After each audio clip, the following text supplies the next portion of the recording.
Muy bien, seguimos en Tiempo Rural, Tiempo de Salta. Y Matías, al principio del programa hablábamos acerca de este importante encuentro que abrió el debate sobre el tema del ordenamiento territorial. Decíamos importante porque, estaban allí convocadas las instituciones ambientalistas o las entidades ambientalistas. Hay que destacar que no estuvo Greenpeace, pero sí hubo otras fundaciones, a instancias por invitación del gobierno para escuchar cuál es el análisis y las objeciones que están poniendo las instituciones o a organizaciones ambientalistas con respecto al actual funcionamiento y puesta en vigencia y puesta en práctica de la Ley de Ordenamiento Territorial, sobre todo en esto que tiene que ver con las habilitaciones de campos, es decir, los desmontes y los permisos de desmonte que se están otorgando aquí en el gobierno de la provincia.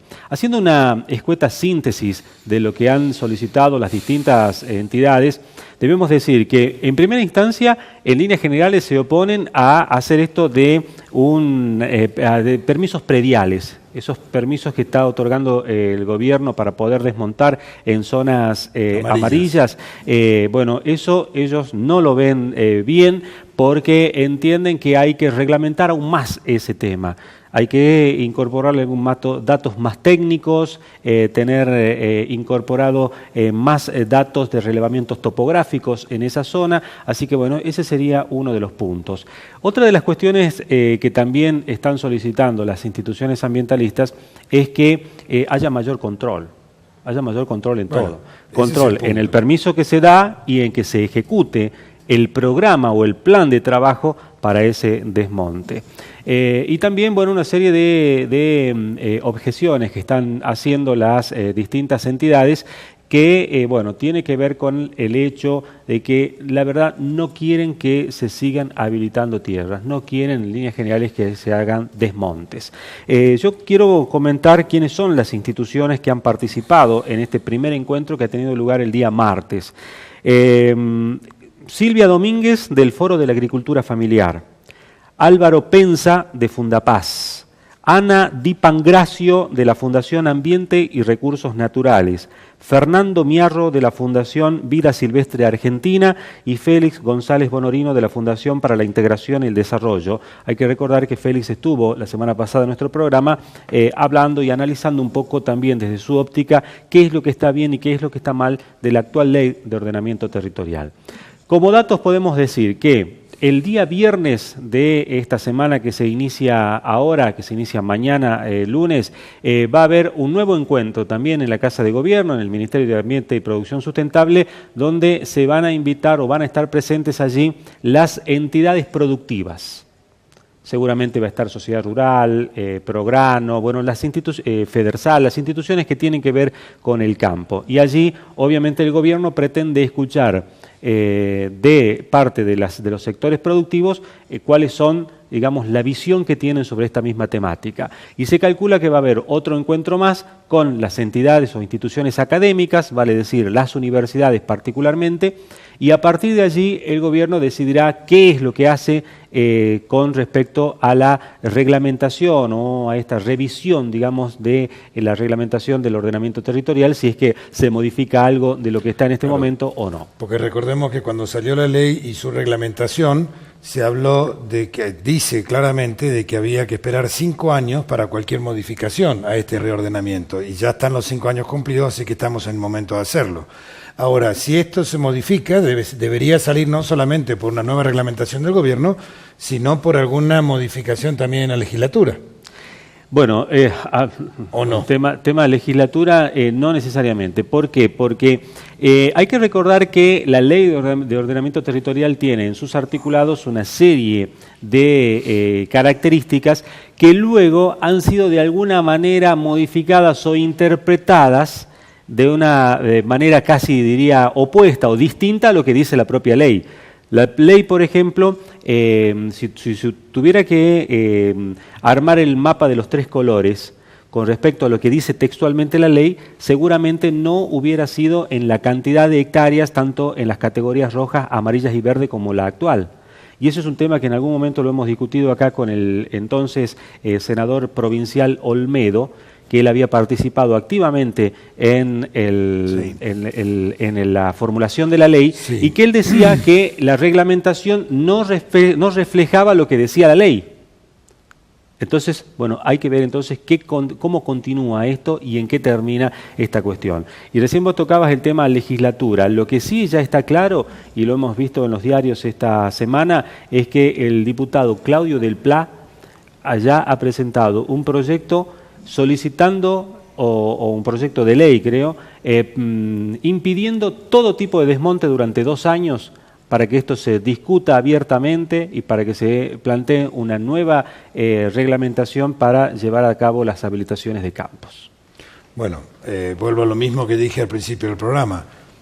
Todos aquellos que tengan intenciones de fundamentar una postura como esta, de suspender directamente los desmontes, bueno, cuenten cuál es su alternativa. Y cuéntenlo desde ahora, porque que me digan que ahora se suspende 2 años... ¿Quién va a tocar un tema tan delicado como este en un año electoral como va a ser el año que viene? Entonces, no podemos parar la producción, no podemos parar el avance de la provincia.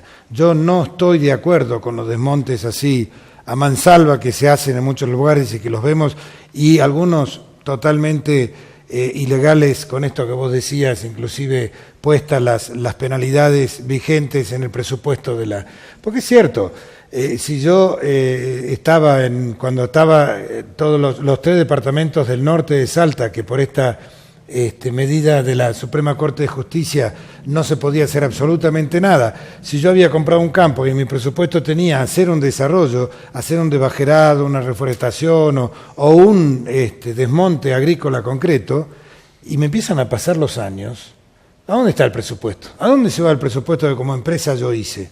Porque claro, una cosa es analizar todos estos temas bajo la mirada de un funcionario, otra cosa es verla bajo la mirada de una persona que está en alguna de estas entidades ecologistas, que tienen aportes de diferentes partes para sostenerse económicamente, pero no viven de si se produce más o si se produce menos. Y otra cosa totalmente distinta es la del empresario que vive de lo que produce y que a su vez sabe, como ya lo hemos visto también en otros programas aquí en Tiempo Rural, sabe que él tiene que defender a un socio que se lleva 70-80% de su ganancia, que es el mismo Estado. Entonces, tiene que velar por lo de él y por lo que le tiene que dar al Estado. Es un círculo vicioso esto, que yo creo que ha llegado al momento de realmente ser transparentes y tirar sobre la mesa todos los temas y todo lo que sí queremos que se haga y lo que no queremos que se haga, cada uno desde su postura, pero hagámoslos ahora, no seamos pícaros, hay que jugarse ahora, tenemos un año electoral en el año 2015, esto hay que hacerlo ahora, no podemos seguir así esperando que sigan pasando los meses sin resoluciones y ocupando mucha prensa. Hay que destacar que la actual ley de la provincia de ordenamiento territorial tiene un marco regulatorio superior, que es la ley de bosques nativos, que es la que se conoció oportunamente como ley Bonazo. Sí. Y esa ley de bosques nativos es una ley de presupuestos mínimos que le da solamente un marco y habilita a las provincias a que cada una de ellas reglamente su propio esquema de trabajo sobre qué es lo que quieren hacer con sus respectivos bosques. Lo que no respetan, porque las provincias deciden y el gobierno de la nación viene y dice no estoy de acuerdo con eso. Pero ese es el tema, acá está la cuestión. Eso finalmente en la práctica no se da y esto lo estamos viendo permanentemente porque por la injerencia que tienen distintos organismos del gobierno nacional que están disconformes con lo que se hace en las jurisdicciones provinciales, es el caso de Salta. ¿Y cómo estamos con respecto a los fondos que deben girar a cada provincia? No, de ese tema no se habla, porque si tuviéramos que hablar de eso, la nación tendría que desembolsar muchísimo más dinero que el que habitualmente llega a cada una de las provincias que, tienen una parte de ese tema. Entonces es una ley nacional que se sacó otra vez para que la problemática caiga sobre los gobernadores y sobre cada provincia, y después la nación se mantiene aparte y no hace ni cumple lo que está escrito y lo que está ya decretado como ley. En el programa anterior, Matías, y esto lo charlábamos con Félix González Bonorino y Andrea Sálica, que fueron nuestros dos invitados de la semana pasada, y ahí destacábamos básicamente que todo esto también responde a un conflicto de intereses, porque están los intereses ambientalistas, están los intereses productivos, están los intereses de aquellos que realmente quieren hacer algo productivo por el desarrollo social, por el desarrollo económico de cada una de las regiones que componen nuestra provincia, por la inclusión social y demás, porque hay que destacar que el monte, así como está, no genera riquezas.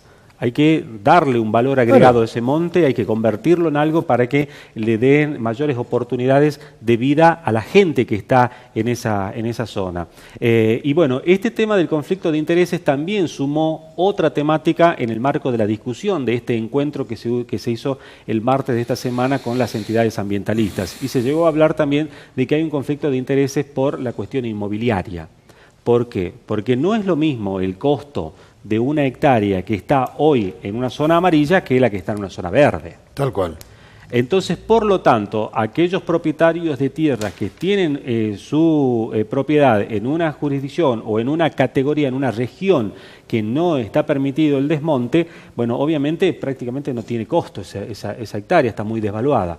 Pero si automáticamente en este esquema de discusión se cambia ese uso de suelo y si ese sector se lo pone en una zona para habilitar, automáticamente el costo es otro y por lo tanto también hay que tener en cuenta ese tema a la hora de redefinir el nuevo mapa de los tres colores. ¿Vos te acordás que yo te conté que allá en el año 1994, estuve al frente de una explotación maderera en el departamento Pando, en la República Hermana de Bolivia? Bueno, allá es distinto porque los suelos son del Estado y lo que hace el Estado es darle concesiones a los empresarios que los autoriza a sacar diferentes tipos de maderas y diferentes cantidades de acuerdo a las áreas de explotación que les da. Pero me acuerdo, una de las cosas que el Estado controlaba y controlaba bastante era que cada una de las empresas, yo estaba, digamos, en el lugar de explotación y en el aserradero yo estaba a cargo de esta empresa, lo que me controlaban a cada rato y lo que venían e inspeccionaban era que cada empresa tenía que tener su propio vivero de las especies que al mismo tiempo explotaba. Entonces, por cada árbol que vos tirabas tenías que plantar, no por el que saco pongo 1, por el que saco pongo 10. Y te lo controlaban. Entonces vos sacabas una mara, por ejemplo, que estos árboles, a mí me daban una lástima, pero bueno, caían y estos árboles tenían 40, 50, estábamos hablando de selva amazónica. Caían estos árboles que tenían 40, 50 metros de altura y imagínense el follaje que tenían estos árboles cuando caían, producían un boquete, una entrada de luz solar sobre el suelo que con las temperaturas y humedades que había en esos lugares, si vos te quedabas quieto la vegetación te levantaba. Porque empezaba a crecer toda una velocidad increíble. Entonces, esto de plantar especies que nos obligaban a nosotros a tener en nuestro propio vivero, era una medida buena, positiva. Claro, estos árboles tardan muchos años en recuperar lo que vos estás tirando, estoy totalmente de acuerdo. Pero algo hay que hacer, la reforestación hay que hacerla. Y hay proyectos a nivel nacional de que la reforestación se puede llegar inclusive a premiar a quien la haga, porque esto da mano de obra, da valor a la tierra, da una cantidad de cosas que puede obligarse a decir, bueno señor, usted quiere desmontar tanto, muy bien, en alguna superficie de su campo tiene que producir una forestación o una reforestación. No sé, son ideas, pero a esto quiero apoyar esto que sigo repitiendo, ¿no es cierto? No podemos decir, basta, no desmonten más, no. Porque ustedes fíjense, nosotros vamos al norte y vos ves tierras que se les entrega a criollos o aborígenes, a comunidades aborígenes, y lo primero que hacen ellos, ¿qué es? Talar toda la madera que tiene un valor comercial, porque necesitan ingresos, y eso sale todo sin guía, y eso se pierde absolutamente todo. Y eso lo hemos visto en Pizarro, lo hemos visto en Embarcación, lo hemos visto en Santa Victoria, lo hemos visto, no me lo contaron, visto en diferentes lugares. Entonces yo creo que hay que decir, señores, no puedo prohibir por prohibir. Vamos a hacerlo de esta manera, penalizando fuerte al que saque el pie del plato, pero al mismo tiempo, ¿cómo vamos recuperando otras cosas? Porque es muy fácil que me vengan a a entidades internacionales o multinacionales, no sé cómo llamarla, a decirme no deforesten más, pero son de origen de países que perdieron todos sus bosques. Claro. Entonces no, para un poquito. Internamente también tenemos la misma discusión. Las provincias centrales de la República Argentina son aquellas que también se oponen a las habilitaciones de campo acá en el norte, particularmente en Nova Inea. Pero son las mismas provincias que ya no tienen bosques. Ah, claro. Bueno. Pasemos a otro tema. Otro temita que va a suceder esta semana también. Ustedes saben que a nivel nacional existe una Comisión de Justicia y Paz que propuso en su momento la Iglesia Católica, que la encabeza Monseñor Lozano, y ellos con el Gobierno Nacional a través del Ministerio de Agricultura, la Secretaría de Agricultura Familiar y el UCAR, han organizado una mesa de diálogo. Esta mesa de diálogo por una agricultura sustentable, así se denomina, va a estar el lunes, martes y miércoles aquí en la provincia de Salta. Tienen un vasto recorrido, el día lunes van a estar en embarcación, van a visitar diferentes casos concretos de explotación en la zona de embarcación el día lunes, el día martes en Los Blancos, en la comunidad Huichi del lote 8, en Morillo. Van a visitar el caso de la familia Guzmán en Paraje Las Malvinas, también cerca de Morillo, y van a tener también la posibilidad de visitar campos de productores que pertenecen a grupos CREA. Esto va a ser entre lunes y martes, in situ, o sea, van a ir a ver las explotaciones, qué es lo que se está haciendo y cómo se está haciendo en diferentes lugares en base al cruce de ruta 81 y 34 y de ahí hacia el este de la provincia. Y el día miércoles vuelven a Salta y aquí van a realizar en horas de la tarde unas conclusiones finales y un acto por el cual se dice que va a estar presente el ministro de Agricultura, Casabiquela. Así que veremos todo esto, qué es lo que va a suceder, porque a mí todas estas cosas me parecen muy positivas en la medida que se hagan en forma seria y las conclusiones sirvan para avanzar y para concretar todas las reformas que haya que concretar y seguir avanzando.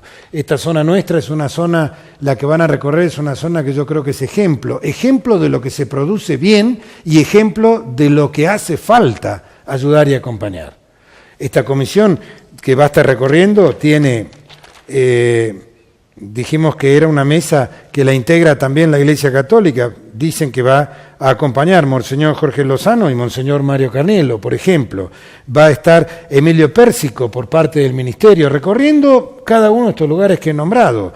Y acá hay una cantidad de organizaciones, todas con siglas, entre ellas las más conocidas por nosotros, Fundapaz, APRESID, ACREA, CRA, Asociación Semilleros Argentinos, Hay un listado bastante grande de instituciones que van a estar acompañando y yendo de un lugar para otro, y nosotros nos comprometemos al día miércoles a averiguar bien a qué hora y dónde se hace esto, y vamos a estar presentes.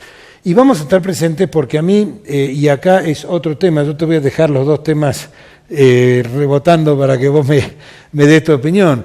El otro tema es que va a estar el ministro aquí, y nosotros estamos viendo una serie de cuestiones de idas y venidas, idas y venidas. ¿Y a qué me refiero idas y venidas? En un diario de tirada nacional, el día miércoles pasado, salió un suplemento exclusivo hablando de lo que ha producido en Rusia el decreto que sacó su presidente, el señor Putin, en agosto, el 6 de agosto, un decreto prohibiendo las importaciones agroalimentarias, agropecuarias de la Unión Europea, de Estados Unidos, de Australia, Canadá, Noruega y Japón, quedando prácticamente su único socio productivo Sudamérica, y entre ellos en primer lugar prácticamente Argentina. ¿O ustedes creen que la visita de hace poco tiempo del presidente Putin a Argentina fue por casualidad? ¿Pero qué sucedió? Estaba volviendo la delegación encabezada por nuestro ministro de Agricultura, que va a estar el día miércoles acá, cuando fue el último cierre de las exportaciones de carne, ¿se acuerdan? Entonces esto son ir y venir, y la Argentina sigue perdiendo oportunidades enormes como estas. Bueno, este es un tema realmente que da mucho todavía para hablar y bueno, es lamentable que esto suceda porque cuando se cuantifica todo lo que ha perdido la Argentina en materia de mercado, justamente por este sistema de control de precios internos que impide las exportaciones para que haya más oferta de producción en el ámbito local y que en la práctica eso finalmente no tiene ningún resultado favorable porque los precios siguen aumentando, porque la escasez de producto nosotros la hemos vivido en estos últimos años, cuando faltó en algún momento la yerba mate o la harina o así sucesivamente. Así que bueno, eso es lo que sucede con respecto a la política. Y no es menos cierto esto de que hay un enorme campo de oportunidades con Rusia, porque Rusia es un país que está cortando sus relaciones con gran parte de Occidente y queda Sudamérica. Tenemos la ocasión de hacer negocios con ellos, pero si realmente se restringen las exportaciones, mal podemos tener o podemos ir a un resultado favorable de todo esto. Matías, prácticamente no tenemos más tiempo ya de nuestro programa, nos hemos quedado ya sin tiempo y es importante destacar que bueno, Tiempo Rural también puede verse a través de la página web www.tiemporural.com.ar y les prometemos para el próximo programa estos dos temas que hemos visto así muy generalmente, traer invitados que nos van a dar sus opiniones y nos van a contar qué es lo que pasó esta semana con estos dos temas. Muy bien, hacemos entonces ya el cierre de nuestro programa. Muchas gracias por su atención. Nos vamos a encontrar el próximo domingo. Gracias.